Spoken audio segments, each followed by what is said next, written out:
சம்பாதிக்கிற பணத்தை சேமிக்க முடியலையா? அப்போ இத ஃபாலோ பண்ணுங்க. முதலாவது, சம்பாதிச்சதை விட குறைவா செலவு பண்ணுங்க.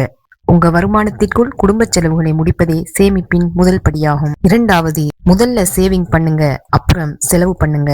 நம்மில் பெரும்பாலானோர் சம்பளம் வந்ததும் செலவுகளை செய்துவிட்டு மீதமிருந்தால் சேமிக்கலாம் என்று நினைப்பார்கள். ஆனால் அது தவறான அணுகுமுறையாகும். மூன்றாவது, தேவையில்லாத லக்ஸரிக்காக கடன் வாங்காதீங்க. அத்தியாவசிய தேவைகளான மருத்துவம், கல்வி அல்லது வீடு போன்ற விஷயங்களுக்காக கடன் வாங்குவது தவறில்லை. ஆனால் பிறரை கவர்வதற்காகவோ அல்லது ஆடம்பர வாழ்க்கைக்காகவோ தேவையில்லாமல் விலையுயர்ந்த போன், தேவையில்லாத கடன் அட்டை பொருட்கள், இதனால் ஆடம்பர பொருட்களுக்கான கடன், வட்டி உங்கள் எதிர்கால சேமிப்பை பெரிதும் பாதிக்கக்கூடும். நான்காவது, பணத்தை சேமித்து முதலீடு பண்ணுங்க. ஐந்தாவது, ஒவ்வொரு ரூபாய்க்கும் மதிப்பு கொடுங்க. சின்ன தொகையா இருந்தாலும் ஒவ்வொரு ரூபாய்க்கும் மதிப்பு கொடுங்க.